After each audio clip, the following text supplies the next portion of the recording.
Welcome back. BL Santosh ವಿರುದ್ಧ ಅವಹೇಳನಕಾರಿ ಆರೋಪಕ್ಕೆ ಸಂಬಂಧಪಟ್ಟ ಹಾಗೆ 14 ದಿನ ನ್ಯಾಯಾಂಗ ಬಂಧನದಲ್ಲಿದ್ದರು ಮಹೇಶ್ ಶೆಟ್ಟಿ ತಿಮರೋಡಿ.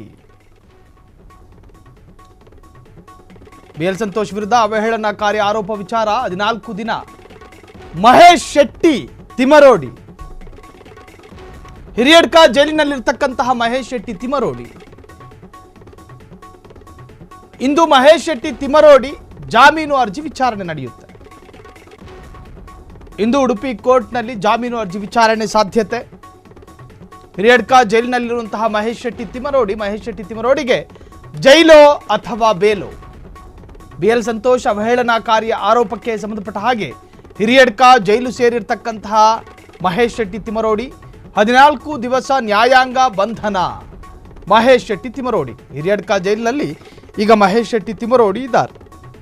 ಸೌಜನ್ಯ ಪ್ರಕರಣದ ಪ್ರಮುಖ ಹೋರಾಟಗಾರ BL ಸಂತೋಷ್ ರಾಷ್ಟ್ರೀಯ ಸಂಘಟನಾ ಕಾರ್ಯದರ್ಶಿ, ಬಿಜೆಪಿಯ ರಾಷ್ಟ್ರೀಯ ಸಂಘಟನಾ ಕಾರ್ಯದರ್ಶಿ BL ಸಂತೋಷ್ ವಿರುದ್ಧ ಸಾಮಾಜಿಕ ಜಾಲತಾಣದಲ್ಲಿ ಅವಹೇಳನ ಮಾಡಿದ್ದಾರೆ ಎನ್ನುವಂತಹ ಆರೋಪಕ್ಕೆ ಸಂಬಂಧಪಟ್ಟ ಹಾಗೆ ಮಹೇಶ್ ಶೆಟ್ಟಿ ತಿಮರೋಡಿ ಅವರನ್ನು ಅರೆಸ್ಟ್ ಮಾಡಲಾಗಿತ್ತು. ಸೊ 14 ದಿನ ಜುಡಿಷಿಯಲ್ ಕಸ್ಟಡಿಗೂ ಕೂಡ ಒಪ್ಪಿಸಲಾಗಿತ್ತು. ಇವತ್ತು ಅವರ ಜಾಮೀನು ಅರ್ಜಿ ವಿಚಾರಣೆ ಇದೆ. ಹಿರಿಯಡ್ಕ ಜೈಲಿನಲ್ಲಿ ಈಗ ಕಾಲ ಕಳೀತಿದ್ದಾರೆ. ಸೊ ಮಹೇಶ್ ಶೆಟ್ಟಿ ತಿಮರೋಡಿ ಅವರ ಜಾಮೀನು ಅರ್ಜಿ ವಿಚಾರಣೆ ಇವತ್ತು ನಡೆಯುತ್ತೆ. ಇಂದು ಉಡುಪಿ ಕೋರ್ಟ್ನಲ್ಲಿ ಜಾಮೀನು ಅರ್ಜಿ ವಿಚಾರಣೆ. ಅವರಿಗೆ ಜೈಲೋ ಬೇಲೋ? ಈ ಒಂದು ಪ್ರಕರಣದಲ್ಲಿ ನಿಂದನೆ ಅನ್ನುವಂತಹದ್ದು ಸಾಬೀತಾದರೆ ಕನಿಷ್ಠ 7 ವರ್ಷ ಜೈಲು ಶಿಕ್ಷೆ ಅನ್ನೋ ಮಾಹಿತಿ ಇದೆ. ಕನಿಷ್ಠ 7 ವರ್ಷ.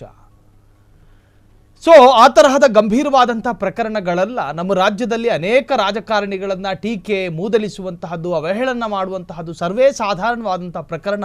BL ಸಂತೋಷ್ ವಿಚಾರದಲ್ಲಿ ಯಾಕೆ ಈ ತರಹದೊಂದು ಗಂಭೀರ ನಿರ್ಧಾರ, ಯಾಕೆ ನೀವು ಈ ತರಹದ ತೀರ್ಮಾನಕ್ಕೆ ಬಂದಿದ್ದೀರಿ? BL ಸಂತೋಷ್ ಒಬ್ಬ ರಾಜಕಾರಣಿಯನ್ನು ಅವಹೇಳನ ಮಾಡೋದು, ಆತನನ್ನು ಟೀಕೆ ಮಾಡೋದು, ವಿಮರ್ಶೆ ಮಾಡೋದು ಸಹಜ ಅಲ್ವೇ?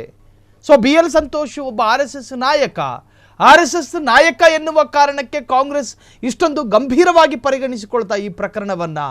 ರಾಹುಲ್ ಗಾಂಧಿಯನ್ನು ಸಾಕಷ್ಟು ಜನ ವಿಮರ್ಶೆ ಮಾಡಿಲ್ವಾ? ರಾಹುಲ್ ಗಾಂಧಿಯ ತಂಗಿ ಪ್ರಿಯಾಂಕಾ ಗಾಂಧಿಯನ್ನು ಎಷ್ಟು ಜನ ನಪುಂಸಕರು ಅಂತ ಹೇಳಿ ಬಿಂಬಿಸಿದ್ರು. ಅಂಥವರ ವಿರುದ್ಧ ನೀವು ಕ್ರಮ ತೆಗೆದುಕೊಳ್ಳೋದಿಲ್ಲ. ನಿಮ್ಮ ಸೈದ್ಧಾಂತಿಕವಾಗಿ ವಿರೋಧಿಗಳಾಗಿರ್ತಕ್ಕಂಥ ರಾಜಕೀಯ ವಿರೋಧಿಗಳಾದ BJPಯ ಒಬ್ಬ ನಾಯಕನನ್ನು ವಿಮರ್ಶೆ ಮಾಡಿದ ಕಾರಣಕ್ಕೋಸ್ಕರ ಮಹೇಶ್ ಶೆಟ್ಟಿ ತಿಮರೋಡಿಯನ್ನು ಆತುರಕ್ಕೂ ಬಿದ್ದು 30ಕ್ಕೂ ಹೆಚ್ಚು ಪೊಲೀಸರನ್ನು ಕಳುಹಿಸಿಕೊಟ್ಟು ಅವರನ್ನು ಅರೆಸ್ಟ್ ಮಾಡ್ತೀರಿ.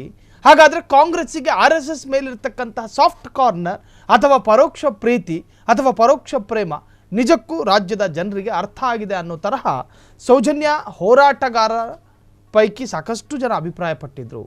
ಸೊ ಮಹೇಶ್ ಶೆಟ್ಟಿ ತಿಮರೋಡಿಯನ್ನು 14 ದಿವಸದ ನ್ಯಾಯಾಂಗ ಬಂಧನದಲ್ಲಿ ಇರಿಸಲಾಗಿತ್ತು. ಇವತ್ತು ಅವರ ಜಾಮೀನು ಅರ್ಜಿ ವಿಚಾರಣೆ ನಡೆಯಲಿದೆ.